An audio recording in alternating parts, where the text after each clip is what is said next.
Hey there, hi there, ho there, good morning, or wherever you are. It could be evening, I'm not sure, but this is the Drones at Dawn podcast. I am Dawn Zoldi, your host. Inner Drone sponsors this. I am CEO of P3 Tech Consulting, and we are live. And I mention this because this podcast is for you. So please jump into the chat, give us your words of encouragement, ask your questions. That's why we're here. And we are rounding out our month of diversity, equity, and inclusion. And so far, we've talked about neurodiversity, gender diversity, racial diversity, global diversity. And today, we're talking about corporate diversity. And with us, we have Mira Marquez. She is the product designer for, drumroll please, the amazing company called Skydio. If you haven't heard of Skydio, I'm not sure where you've been because they have been completely rocking it. And so, Mira, welcome to the podcast. Thank you so much for having me this morning. I'm really excited and good morning. I'm so happy to be talking about this topic today. Well, I'll tell you, everybody out there, I met Mira, what was it, last year, right? You had called me. So backstory, Brendan Groves is your policy guy and Harvard Law grad.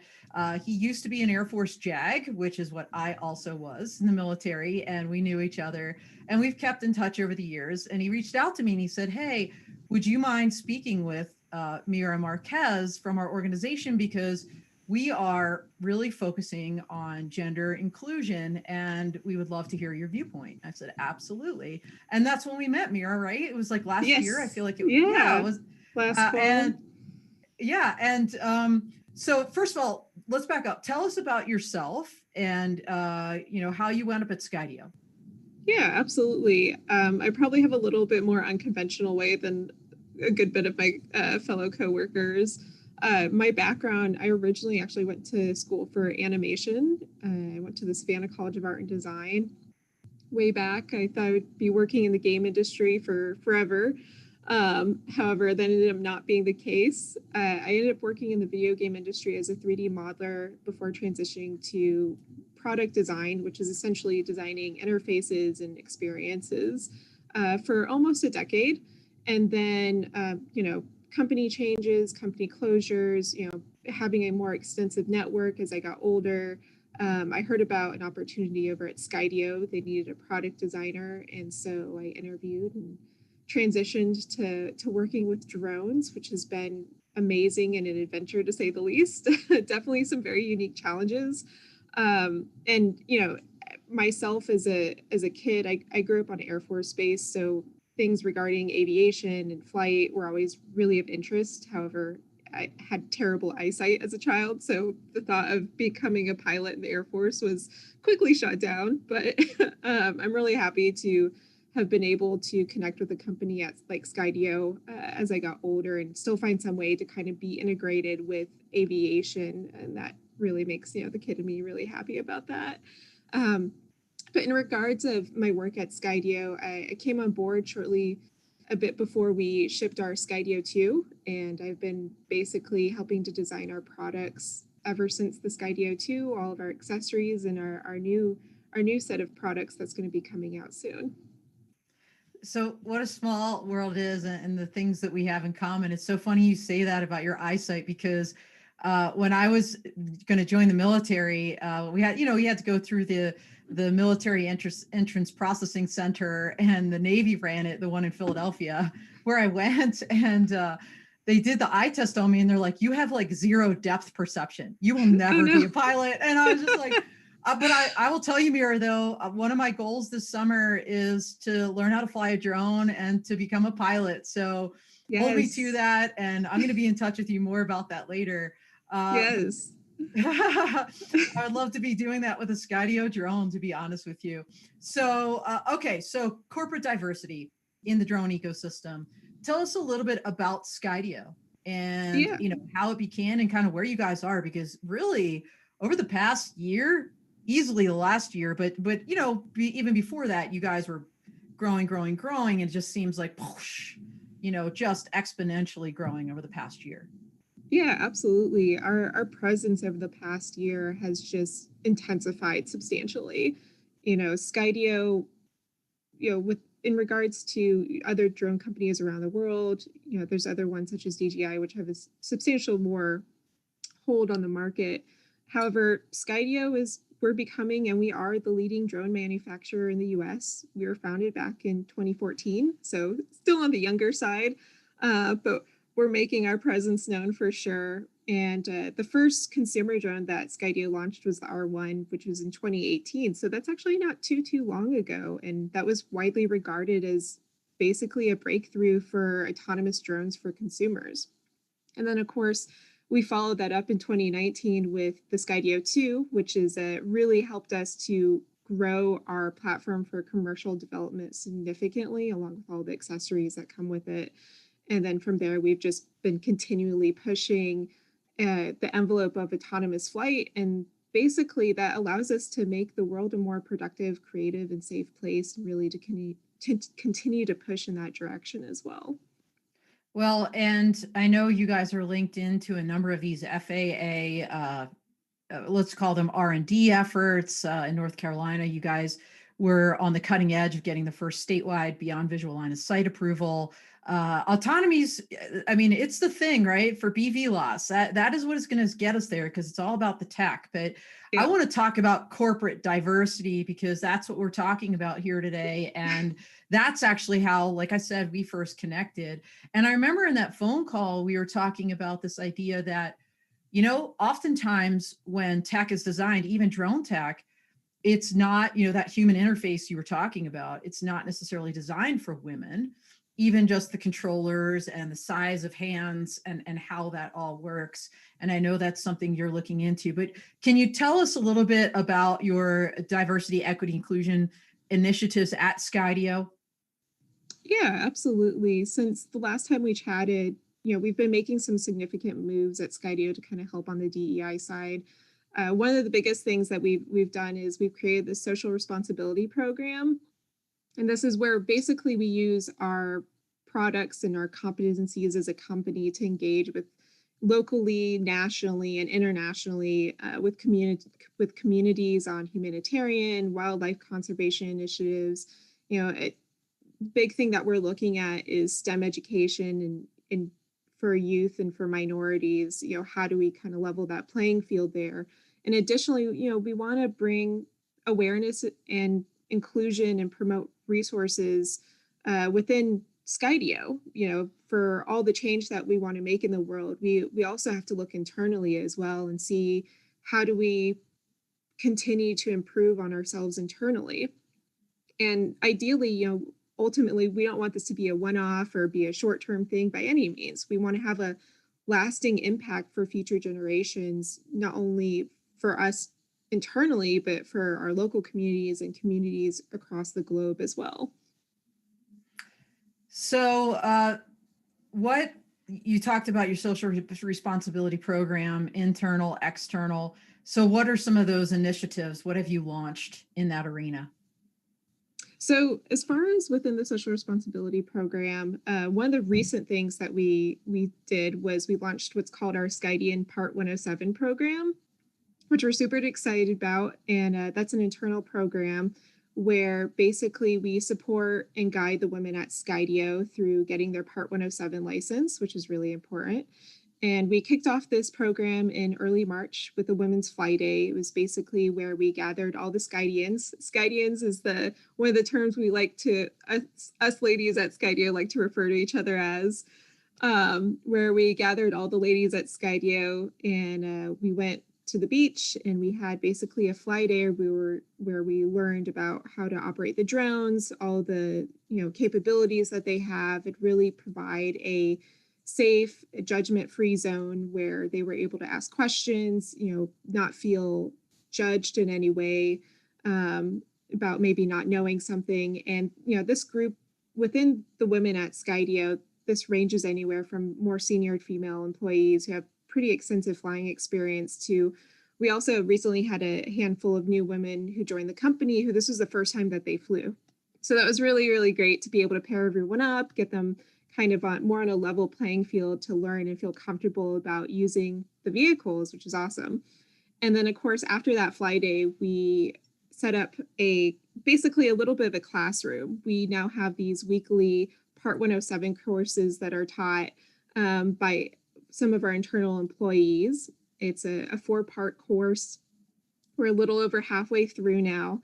And then at the end of the Part 107 course, we're going to be taking our Part 107 test, which is going to be awesome. We're really excited about, and doing this all as a group and as a little community really helps to encourage everyone to continue and follow through and have a much higher success rate than maybe if we had all done this on our own.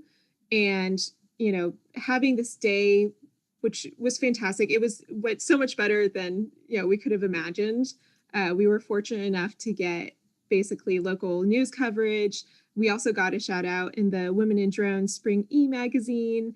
And so it's just all around. We had a lot of support, not only internally, but externally, which is fantastic, and really be able to share that to the community here in the Bay Area that, Skydio is doing great things, not only for our employees, but we're doing great things for women and for the gender norm in regards to flying drones. So we're just overall really excited with how that program went. And of course, after the Skydians go through this Part 107 program, then we're going to be rolling it out to the rest of our employees. Because after we started talking about it and presenting it at the company, a lot of employees were like, hey, we want to get our Part 107 too. This is awesome. So we're going to be making that available for all of our other employees once the ladies get through it this session. And then, so that's just internally. And then externally, we've been working with a lot of great nonprofits, such as SMASH, and they have chapters across the nation, and they help to provide STEM education for youth minority groups and really guide them through high school into the college application process. And so we've been working with them, doing presentations and seeing other ways how we can support them to further ensure the success of their program from us as a drone company. And so that's on a national scale. And then one of the international partnerships that we recently just announced was our partnership with We Robotics. And they support a growing network of independent and locally led knowledge hubs across Africa, Asia, Latin America, and beyond. And what they do is they build on existing expertise in drones, robotics, data, AI, and they try to really empower the local communities to use these technologies to basically elevate and continue to support their communities.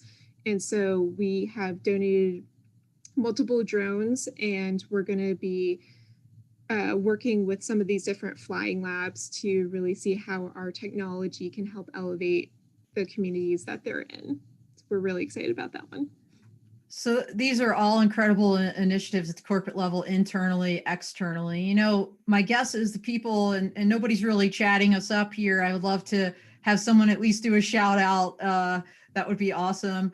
But my guess is people that are watching right now, either they've already bought into this idea that diversity is important, or perhaps they're just merely curious. So I want to kind of pivot to that question as to why you and Skydio believe diversity is so important in the drone ecosystem. And hold a second before you answer that, because we're talking about corporate diversity. And I'm just going to throw out a couple statistics here that might be surprising to some, but maybe not to others. Women consist, when we're talking about CEOs of companies, only 5%.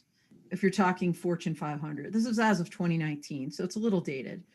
And again, the higher you go up, the percentages go up, but by no means close to other genders. Executive, senior level managers, 26.5%, 21% corporate boards. And obviously at the bottom, we're still seeing 44.7% of the corporate workforce. So still less than half. And as a lawyer, just interesting, 30% general counsel in the Fortune 500 are women, and those that are those general counsel are paid an average of 39% less than their male counterparts. And so again, these are just statistics, that's reality. Those are the facts. Why does that matter? why does diversity matter in the corporate arena and particularly in the drone ecosystem? Yeah, absolutely. Diversity is so important, not just in the drone ecosystem, but in overall basically any arena where decisions are made.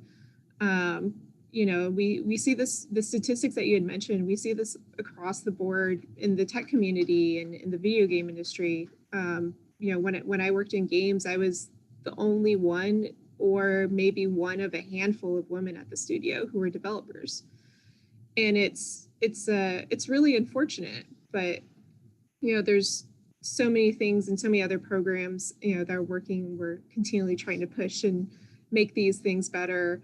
But diversity is so important in the ecosystem, and not just the drone ecosystem and the tech community, because it's about designing for the future. And the future, we want it to be as inclusive as possible, and that way there's a more level playing field. And as drones are becoming an immense part of the future, and the growing autonomy, especially, or growing economy around autonomous work, it's a little bit of a tongue twister, is that, if we don't have diversity in the ecosystem, we risk missing out on solutions because there's a lack of diverse thought and experiences. We risk designing and operating with higher biases. We risk creating products that are not as inclusive. And we've seen this happen. We've seen pitfalls happen with other cutting edge technologies, when diversity is not involved. One of the big issues the past couple of years that we've seen multiple studies on is basically where facial recognition technology, the algorithms for it, have been a bit more flawed and biased towards people of color, especially women of darker skin tones. And so that can actually have quite severe, effects, outcomes from when you have these types of biases with these algorithms. And additionally, there's still a component of leveling the field even when it comes to gender. The University of Virginia did a study back in 2011 and found that women were almost at 50% higher risk of serious injury, apologies, and a car accident than men. And this is because the testing was done on the average male physique without accountability for women. And yet women make up half the world's population, and it took over 40 years to get a female crash test dummy. And so you can only imagine what would have happened, or how many other women could have potentially been helped if this inclusion happened much earlier on in the development process. And we can't quite risk repeating the same mistakes that other technologies have made. So we want to be as diverse as and inclusive as possible, because we want to find all of the unknown factors that we don't know about. And to do that, we need as wide of a view as possible. And that includes having as many people with diverse experiences and backgrounds as possible, because they're going to be able to see things different than you and I. Everyone's life is unique. And so having a diverse set of eyes is just really important. And diversity is absolutely essential to help us cover all of these bases, so that way we don't repeat the same mistakes with other cutting edge technologies. Absolutely. I think we tend, and I'll just say it's maybe my bias, your bias, we tend to kind of gravitate towards gender, but as we talked about at the beginning of the podcast, diversity is such a broad term, and all women are not the same. I mean, we had Hernanda White here last week from Black Girls Drone, and like she talked about being one of one. And when you think about women, and then you think about women of color, or you think about a woman and maybe she has a disability, or even a man with a disability, right? So I saw Women in Technology International is a really great group as well, and they put on a digital inclusion conference last year, towards the end of the year, and I was very fortunate to have attended that, and it was very eye-opening to me. I never really thought about this inclusivity in design, because when you think about technology and the idea that technology can really level the playing field. You can play drone soccer as a girl and as a boy. It doesn't matter how big your muscles are, right? Like this is what I'm saying. Like technology can be such a cross leveler, but it has to be, as you mentioned, designed. And One of the things you mentioned, the bias in artificial intelligence, it's only as good as the data sets you're putting into it. And what I heard was not the facial recognition. I actually heard there were hand dryers that if you put your hands under it, if you were white, it worked. If you were black, it didn't.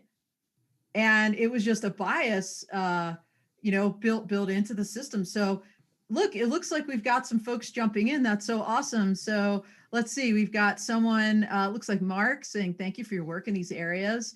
Please think about including Boy Scouts of America Scouts and Girl Scouts of America, as well as 4-H programs in your United States outreach, Mira.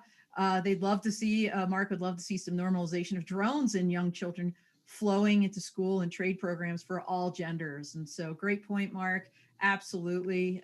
So much to be done. And so many groups out there doing this work besides Skydio, like Black Girls Drone and others. So I don't know if you wanted to kind of respond to that and some other groups that might be interested in working with Skydio or having a little bit more of STEM outreach. Yeah, absolutely. And, Boy Scouts of America, Girl Scouts of America are both great organizations. And I definitely think that there's something that we could do there. And, we definitely want to see change for future generations and that to be a strong positive impact. I know our CEO has talked about this before, about the immense possibility for positive impact with drones. And if we want to continue changing and improving the future, it's like I had mentioned earlier, we want to make these things accessible and start leveling the playing field. And a big part of that too is focusing on education for children. There's so many things that unknowingly get embedded in our brains at such a young age. There's what is it called, the brilliance bias, that roughly by the ages of like 8 to 10, children typically have some idea that one gender is smarter than the other. We see this with school education, where I know I could speak for myself in that I know when I was in grade school, you see pictures of inventors and they're all white men. And so whether you consciously think about it or not, by that age, you slowly start getting this impression that maybe you're not as smart as these other people because you don't see representation in those fields. And so that's definitely, that early education is so vital and key to changing the narrative long term. And so it's not only exposure, but consistent exposure to these topics and, empowering women and young girls that they can do these things from an early age. It's really important. You mentioned something that I want to dovetail on, and then we'll get to Scott Schofman's question because it's a great one. As always, I love Scott. He always dials in and he's always asking questions and giving encouragement. So thank you, Scott. You mentioned this idea that when you're at school and you're little and you look at the posters on the wall and you don't see someone that looks like you, that matters. And that's something Sharon Rossmark, CEO of Women in Drones, we always talk about this, if you can see me, you can be me. And she's such a great role model for so many folks. But, so for everybody out there, think about this. Super simple thing to do to help diversity, equity, and inclusion is look around. What are your artifacts? What images are on your website? What's on your posters? Because that matters. And I'll tell you, I've looked at I do a lot of writing, I do a lot of research, and I very rarely see women in drone imagery of, like I just did an article for Insight on Manned Systems magazine about Australia and Canadian BV loss, and featured Jackie Jumachik from Hover UAV in Australia. And she was also a Woman to Watch award recipient, like I was, I think a year or two earlier than me. But that was a deliberate choice by me to do that.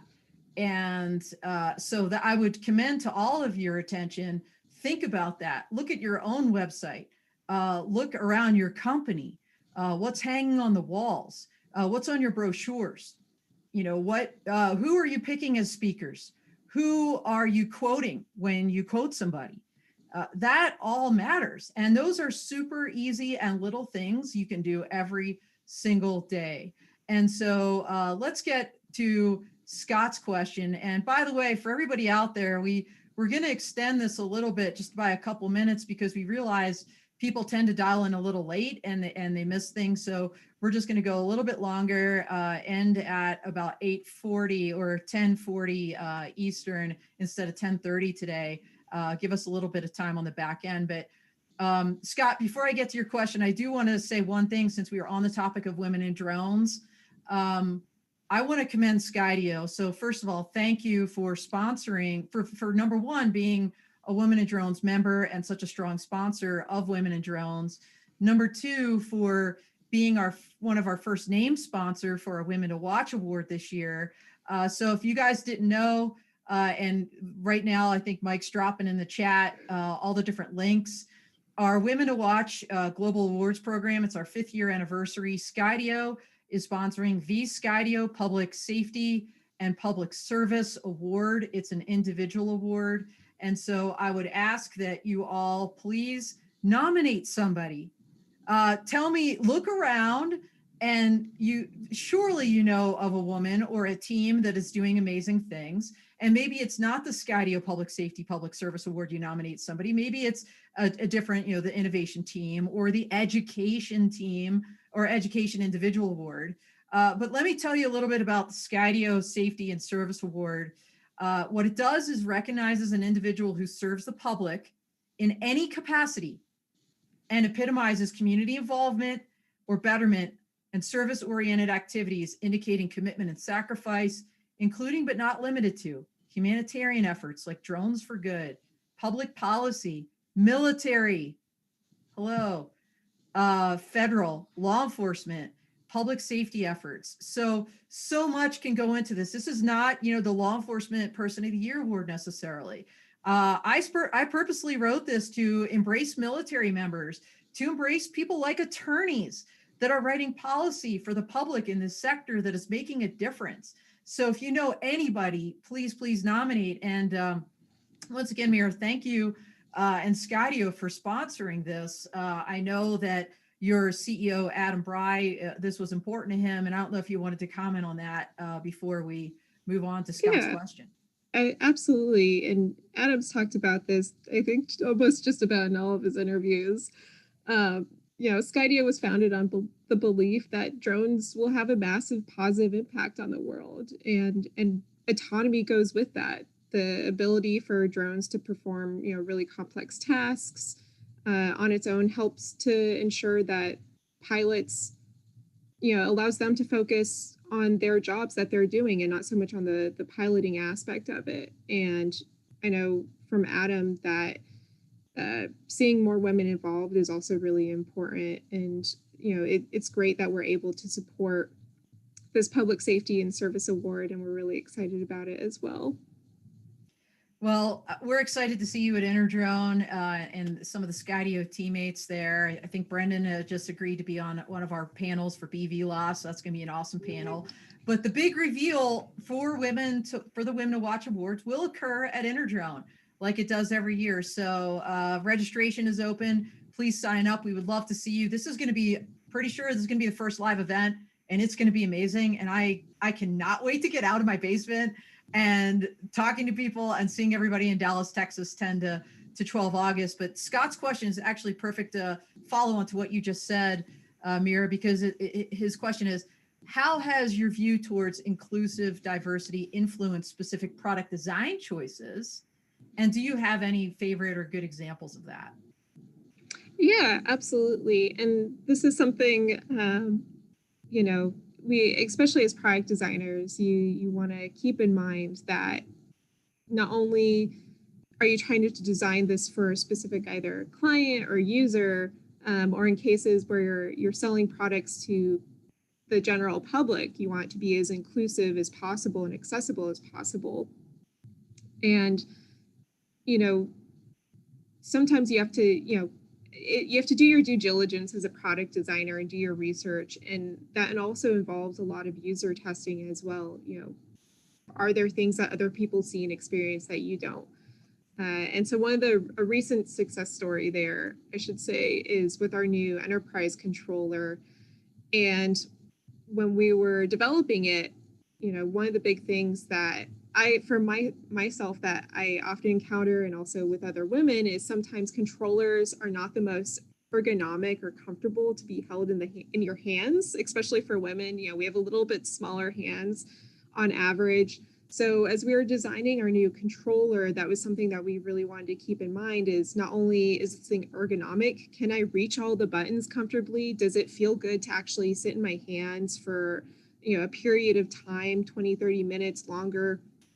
And so that was something that we really focused on, and did our research and did lots of user testing with this, have lots of not only different women hold it, feel it, try it, fly with it, but also just a huge range of not only our internal employees as well, but also as we go out and our employees do demos with other companies and other vendors, really kind of getting feedback on the controller. So one of the things that I love about it is it is comfortable to hold, especially for me, who has somebody has smaller hands. It's ergonomic. I'm able to reach all the buttons.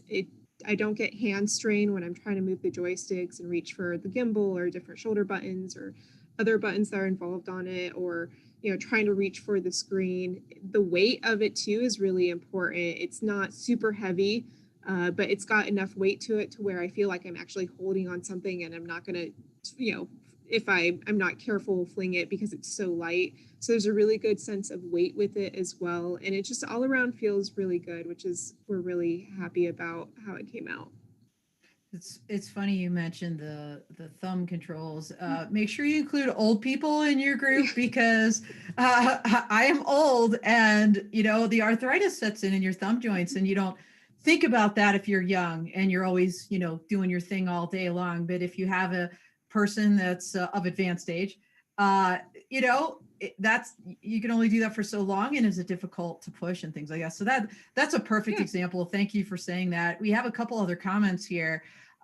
So I cannot read the name properly because it's a little blurry on my screen, but we have a UAS instructor at a community college on the line, trying to collaborate with local high schools and middle schools to develop, it's UAS Mike is his name. Local high schools, middle schools develop a drone camp this summer, looking for advice. Mike, you need to email me. I want to connect you with Drone Soccer, some other people. So it's Dawn, DAWN, at p3techconsulting.com. I would be absolutely happy to talk to you about that and what a summer camp could look like. We also had someone chime in and say, Ada Lovelace should be in the every lineup of inventors in every school, everywhere. And I will tell you that I had to look her up. And Ada Lovelace was Countess Lovelace she was born in 1815, died young in 1852. She was an English mathematician and writer, known for her work on Charles Babbage's proposed mechanical general purpose computer called the analytical engine. And she was the first to recognize that the machine had applications beyond pure calculation, and to publish the first algorithm intended to be carried out by such a machine. So there you go. I learned something today. Thank you, whoever that was. And again, I'm sorry I cannot see my tiny print there, but that's exactly a great point. I mean, look, I'm old. Like I said, I grew up in the 1970s in Philadelphia, Pennsylvania, and I was blessed to have amazing parents. And it was a time, if any of you are with me from that era, and I know Mira's much younger than me, but it was that time where Marlo Thomas had that album, Free to Be You and Me. And it was really focused on gender inclusivity, and that you can do anything you want, and I think I'm an example of that, because I had amazing parents that told me that and said, hey, you can be whatever you want. And I actually bought into that and believed it, even though I didn't see examples, even though I didn't know Ada Lovelace. And certainly when I went to law school, there weren't a ton of women in my class. But here I am, and here you are, Mira. And so this is great. I just have a couple more questions. We're running short on time. I think we're at T-5 at this point. But let me ask you this with the last couple minutes. How can our listeners, we talked about little things they can do, like checking out their own artifacts, maybe looking at their own company and hiring practices, but how can our listeners engage or help in some of the things that you all are doing to increase diversity, equity, inclusion, Mira? Yeah, absolutely. And as I mentioned earlier, we've kicked off this social responsibility program, and a part of that is looking at ways we can engage locally, nationally, and internationally. And so we'd love to hear from the audience, any organizations that they know of that are trying to change the narrative when it comes to aviation, drones, and STEM education for youth, minorities, and women. We have hopefully we'll get this sent over to folks. We have an outreach form for folks to fill out, and what that'll do is that'll send that organization, that information to us, and we'll be able to reach out and contact and go from there. And that's just a Google form. So if we could get that sent out to folks, that would be awesome. And so we highly encourage you to fill that form out, get that information over. We would love to help out any way that we can with a lot of different organizations or initiatives to really kind of help change this narrative. So I highly encourage our listeners to fill that form out, reach out to us so that we could get your information, and we'll be in touch to see what we could do to help either with a partnership or just overall support for your program. Well, that's terrific, and we'll figure out a way. This usually goes live on video. It's out there right now, right? So we're live streaming to YouTube, Twitch, all kinds of places, LinkedIn. And so it's recorded, and Interdrone usually does a push on Thursday as well to let everybody know, hey, if you missed this, come back and look. So we'll make sure, Mira, that we get that Google Doc out to folks through Interdrone. So thank you for doing that. And thank you so much for your time. This month has been, for me, it's been quite a journey. For those that have been with me, I thank you. I'm pretty sure my camera just went off, so I'm pretty sure you can also still hear me. Having technical difficulties, but it's been an interesting month, and we are pivoting for the month of April to focus on security and safety. So we hope that you will join us next week when we have the illustrious Luke Fox from White Fox Defense Technologies, who's going to talk to us about his products and counter UAS and some of the threats they're seeing, and why counter UAS and threats is so important. So we're doing a hard right pivot, talking about going from diversity right to security and safety. So it's never a dull moment here on the Drones at Dawn podcast. But thank you again, everyone. Thank you so much, Mira. It was an absolute pleasure to have you on today. And thank you, everybody out there, for your comments and questions and for your support. So speaking of support, if you go, I do have a Patreon page if you all are interested. I'm going to talk to Mira for a couple more minutes here. That will be up behind my Patreon paywall. We talk about her wisdom, and so that's patrons only. So please consider joining that community. I also have a blog behind that and post up at least twice a week on everything from just what's going on in the commercial industry to vertiports to national security to leadership. So anyway, that's it for now. That's a wrap. And everybody have a wonderful week out here.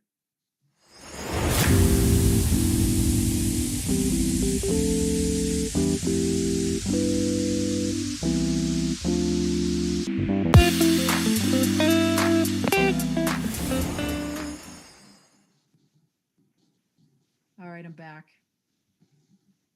Hello. I have